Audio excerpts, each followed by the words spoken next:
beauté, grâce et lumière et beauté. Et beauté, source de cette vue qui sans lui ne serait qu'en nuit. C'est douce plaisir, aura goût, c'est beau, savoir ravir en toute saison. Elle nous a comblés de bien, et nous les avons ouverts. Ni baisser ma sauvage, réduit sa belle mon lambeau. Oui, les oiseaux la protéger, la cage allait enfermer, et ainsi calmer sa colère jusqu'au terre.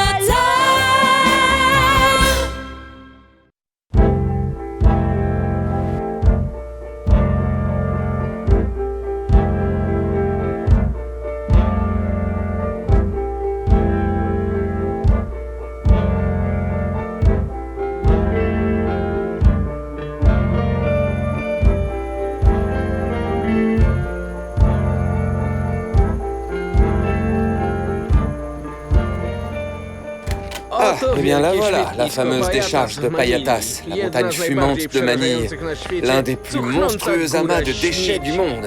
Oui, tout ce que la ville n'arrive plus à traiter, elle l'entasse ici. 7 hectares de superficie, 200 mètres de hauteur. 4000 personnes y travaillent en permanence à la recherche de matériaux à revendre.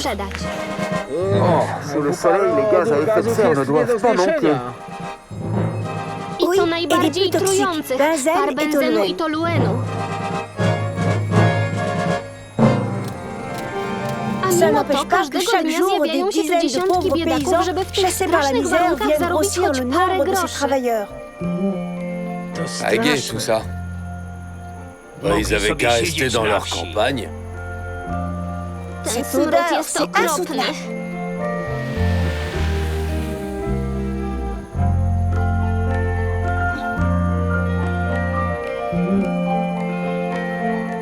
C'est vrai, ça sent vraiment pas bon. Quelle idée de venir jusque-là. Nie jesteśmy tu dla przyjemności, lecz by zbadać możliwość wtórnego użycia odpadów.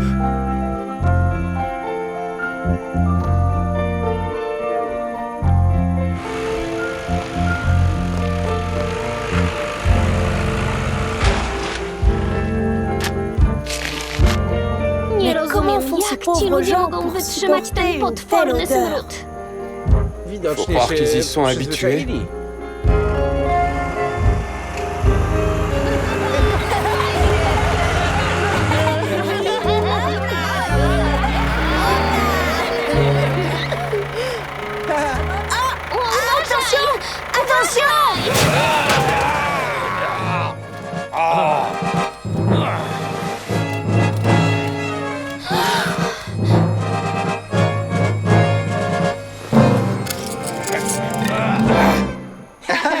Voilà un endroit pour faire du tourisme. C'est votre baptême de la décharge. Je m'appelle Thomas. Vous avez de la chance. Les camions sont dangereux ici.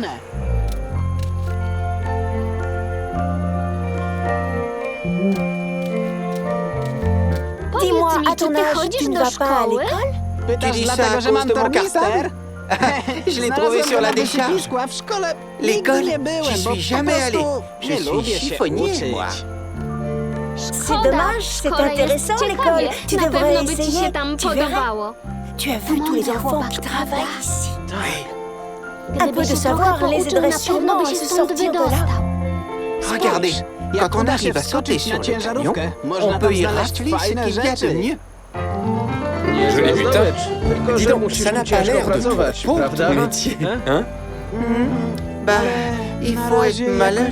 Moi, je me débrouille. Tu sais, les ordures propagent des maladies extrêmement graves. Il y a longtemps, tu as cet âge, Mes parents disent que c'est normal. Beaucoup de gens en ont ici. Si l'on veut décemment soigner cet enfant, il ne faut pas qu'il retourne à la décharge. Mes parents ont besoin de moi si je ne travaille pas. Comment on va manger tous les jours? Avec ça, je vais gagner au moins 150 pesos. 2 € pour une journée de travail? Tu crois que ça vaut la peine de risquer sa vie pour ça? Mais qu'est-ce que je peux faire d'autre? Ces maisons sont construites sur la décharge. C'est une ville entière que les autorités ont laissée à l'abandon. Il n'y a pas d'eau et notre organisation a créé ce centre de soins. Nous avons aussi ouvert une école. Et voici notre jardin d'enfants. Vous avez bien compris la leçon. Alors répétez. Mais il nous faudrait plus de moyens. Presque tous les chiffonniers sont atteints de maladies qu'ils attrapent au contact de ces déchets. Sans parler des maladies pulmonaires, dues aux émanations de gaz. Docteur, venez vite. Ma petite fille a glissé là-haut. Elle s'est peut-être cassé la jambe. Elle est mal. Venez vite. Calmez-vous, calmez-vous. J'arrive. Ce n'est peut-être rien.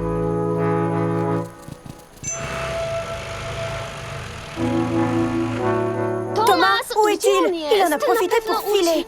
Oh, regarde. Qui veut répondre? À l'école, on ne reste pas debout, on s'assoit. Si l'école l'intéresse, il est sauvé. Si tous les enfants de la montagne fumante pouvaient aller à l'école, ils échapperaient peut-être à cette misère. En attendant, il faut clamer bien fort que tout cela n'est pas tolérable. Bien sûr qu'on va le clamer. Bien sûr qu'on va le clamer.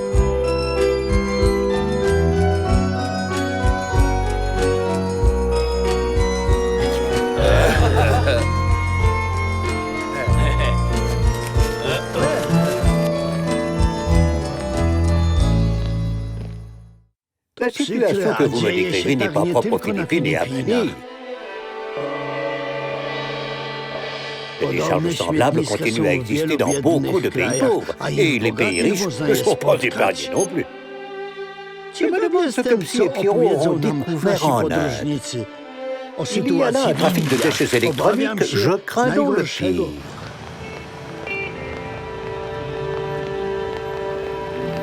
New Delhi n'a rien à envier aux grandes villes occidentales.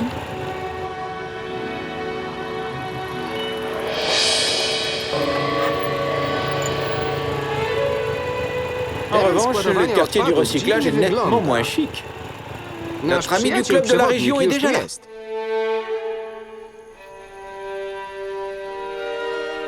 Tout ce quartier est rempli d'ateliers de recyclage d'ordinateurs qui nous arrivent de tous les pays.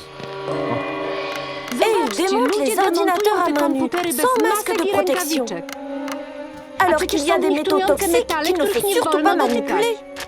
Oui, le recyclage se fait comme ça ici. On les laisse se débrouiller et personne ne leur dit que c'est dangereux.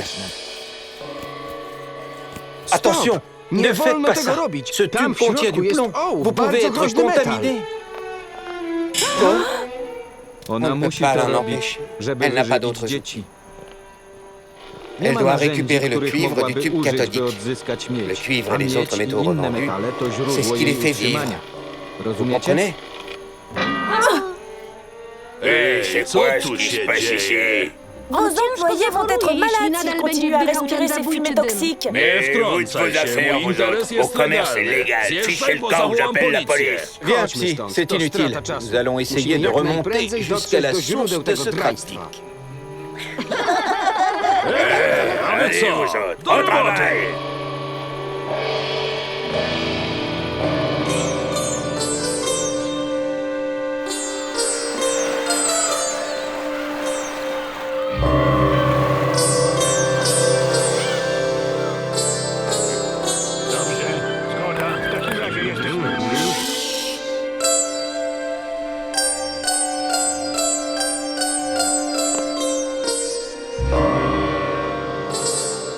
Et voilà votre autorisation pour les ordinateurs. Nous aimerions vérifier qu'il s'agit bien d'ordinateurs en état de marche. Deux fois tu te mêles. J'ai une autorisation signée par le responsable des douanes. Alors, ouvrez ce conteneur. Nous savons que vous importez illégalement des déchets dangereux. Avec la complicité de ce douanier, d'ailleurs.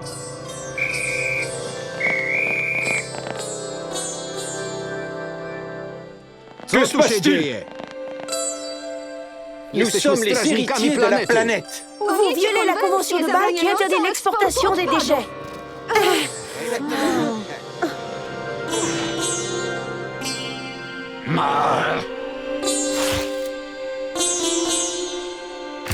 Attention, ces produits sont très toxiques. Nous ne bougerons pas d'ici tant que votre cargo sera à quai. Nous avons maintenant des preuves accablantes contre vous. Espèce d'incapable! Rendez-moi mon argent! Vous êtes en état d'arrestation! L'argent de la corruption servira à acheter des masques et des gants de protection pour les recycleurs.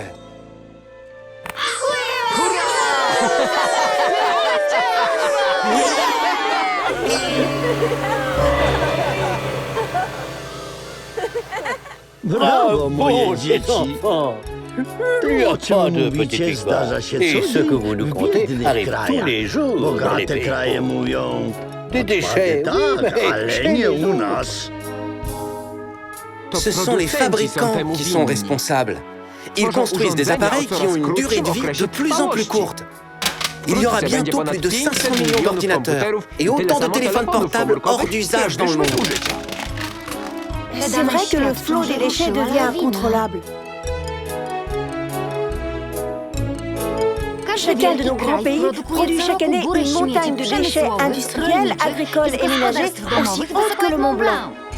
En Europe, un habitant d'un grand pays qui rejetait 20 kilos de déchets dans les années 1900 en rejette aujourd'hui plus de 500 kilos. L'Américain du Nord détient le record mondial avec 900 kilos de déchets par an. Oui, alors qu'un Africain n'en produit que 17 kilos, qui sont presque intégralement consommés par les animaux. C'est sans doute pour ça qu'on leur envoie nos déchets, pour équilibrer.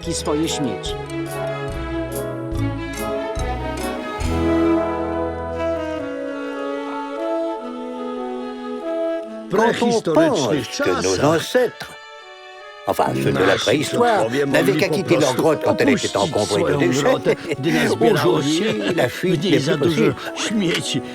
Dziś nie da się od nich uciec.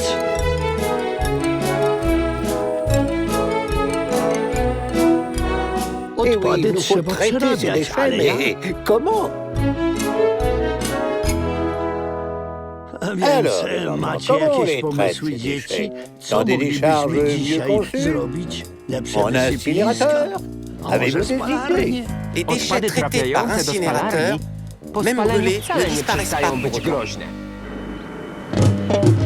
Une tonne de déchets produit 300 kg de mâche fer et 700 kg de fumée.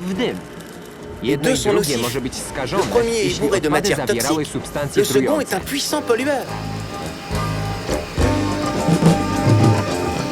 Dans les régions situées près d'un incinérateur, on a dû abattre des troupeaux entiers parce que le lait des vaches était empoisonné.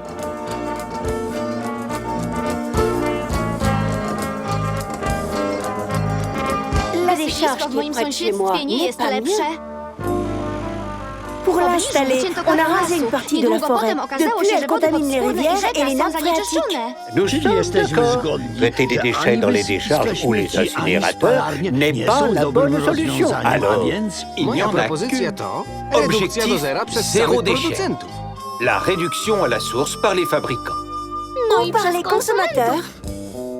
Je connais une entreprise qui fabrique des détergents et de la lessive selon des méthodes de production propres. La réduction des déchets est leur priorité.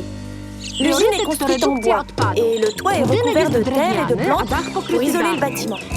Leur machine à mélanger les composants consomme 5 fois moins d'énergie. Et le produit est concentré pour diminuer la taille des flacons, donc des déchets à recycler. Flacons, étiquettes et bouchons sont conçus dans la même matière pour faciliter le recyclage.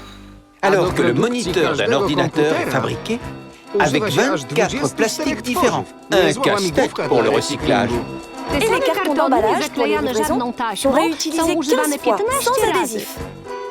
L'électricité de l'usine est fournie par un parc d'éoliennes voisins. Tous les produits achetés aux fournisseurs doivent être conformes et ne pas contenir de produits toxiques. Les camions utilisent en partie du biocarburant et ne livrent que dans la région pour limiter la production de gaz carbonique.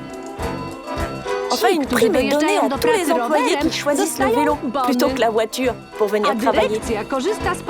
Les responsables prennent le train, bien moins polluant que l'avion. Un bel exemple à suivre, non?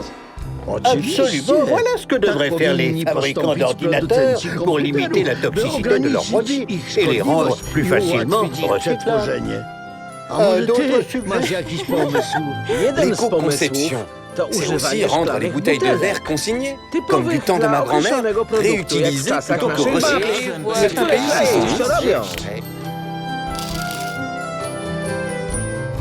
Et instaurer la location plutôt que la vente de certains produits comme les téléphones portables, par exemple. Mon portable, il est à moi, et j'y tiens. Imaginez qu'au lieu d'acheter toujours plus de téléphones portables, ce qui cause une accumulation de déchets, on les loue à un service de location-réparation. Ils auraient une durée de vie plus longue, car ce serait bien sûr l'intérêt du fabricant. Et les poubelles seraient allégées. Kosze na śmieci byłyby lżejsze.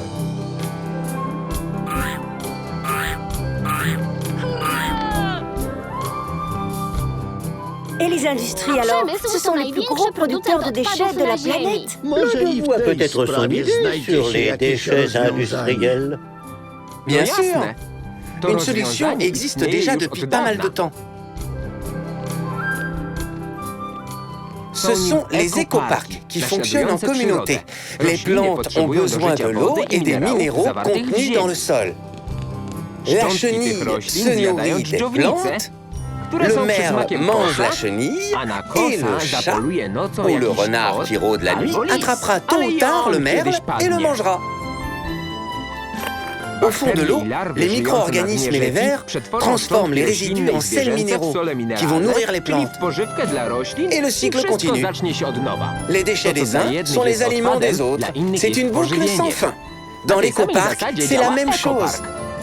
À Kalundborg, au Danemark, des usines se sont installées les unes à côté des autres.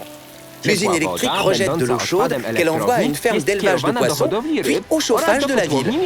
Elle donne à une usine de plâtre ses déchets minéraux et des cendres à une cimenterie. La cimenterie produit un fertilisant qu'elle donne aux agriculteurs. La raffinerie de pétrole rejette du soufre qu'elle donne à un fabricant d'acide. Le laboratoire pharmaceutique reçoit lui aussi la vapeur de l'usine électrique et donne ses boues fertilisantes aux agriculteurs. Les déchets des uns sont les ressources des autres. La boucle est bouclée. Zéro déchet et des économies pour les entreprises. Excellent exemple. Cette remarquable réussite aura peut-être convaincu nos amis. Mais même si leur réduction est à la base de notre avenir, en attendant, il nous faut aussi recycler les déchets qui encombrent nos poubelles chaque jour.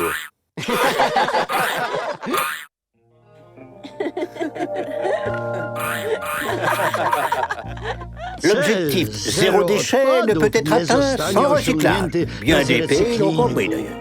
Voyez donc les images que nous rapporte Monia de son voyage au Brésil.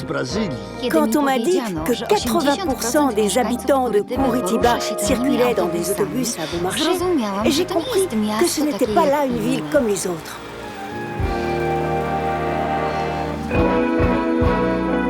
Le maire de Curitiba a lancé un projet unique, le change vert, des déchets contre de la nourriture. Pour 1 kilo de déchets à recycler, les pauvres des favelas reçoivent 1 kilo de fruits et de légumes. Avant, il y avait des décharges dans les bidonvilles. Aujourd'hui, des jardins 100% biologiques les ont remplacés. Les gens ont ainsi une alimentation plus saine et plus équilibrée. 600 tonnes de papier, plastique et métaux sont recyclés chaque mois. Et comme à Curitiba, les idées ne manquent pas, le maire a créé un autre programme, des déchets qui n'en sont pas. Les gens des favelas collectent tous les déchets de la ville et les vendent au centre de recyclage. L'ONU a décerné un prix à la ville de Curitiba et l'a baptisée la ville des gens. Parce qu'elle s'occupe bien du bien-être des habitants et de leur santé. Voilà ce qu'il faudrait appliquer aux Philippines pour se débarrasser de la montagne vivante. Je viens de recevoir des nouvelles de là-bas. Les autorités ont interdit la construction d'incinérateurs et ont lancé un programme zéro déchet dans plusieurs villes. Il y a des campagnes d'information pour apprendre aux habitants à trier. Les rebuts plastiques sont maintenant traités dans les usines et transformés en de nouveaux produits. C'est un signe encourageant que de voir ces pays prendre ces problèmes en compte. Et les pays riches deviennent enfin conscients de l'urgence du recyclage et du compostage. Oui, au Canada, c'est devenu une priorité. Tous les habitants ont des poubelles séparées. La taille des conteneurs pour les collectes a été augmentée et de nouvelles filières de recyclage ont été créées. En Californie, des gens ont créé un supermarché du futur. Il est uniquement réservé au recyclage. Les clients apportent leurs objets et se promènent de magasin en magasin pour les vendre. À la fin de leur visite, ils peuvent dépenser l'argent gagné au magasin central, qui, bien entendu, ne vend que des produits recyclés. Le méthane produit par les déchets organiques peut être transformé en biogaz, qui remplace le pétrole. La ville de Lille est en train de construire le plus grand centre de valorisation organique d'Europe. Il produira 4 millions de mètres cubes de biogaz par an, sans pollution ni mauvaise odeur. Les bus de la ville marchent déjà au biogaz.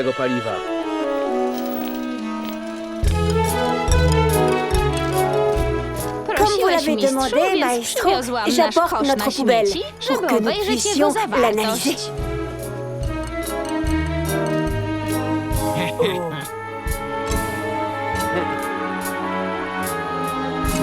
Les chiffres que vous me donnez sont conformes au contenu de toutes nos poubelles.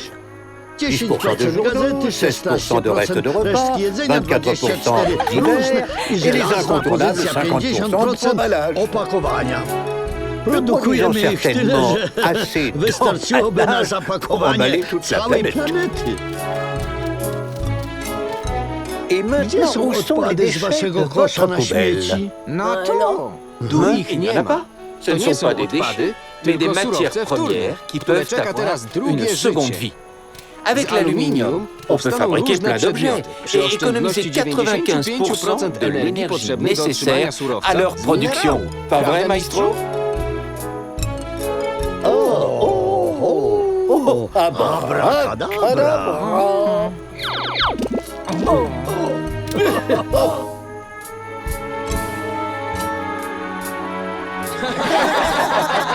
Le papier recyclé utilise 20 fois moins d'arbres et 100 fois moins d'eau. Les vieux vêtements peuvent être réutilisés dans l'industrie textile pour faire des tissus de nettoyage ou des nouveaux vêtements. Le bois se recycle de 1000 manières.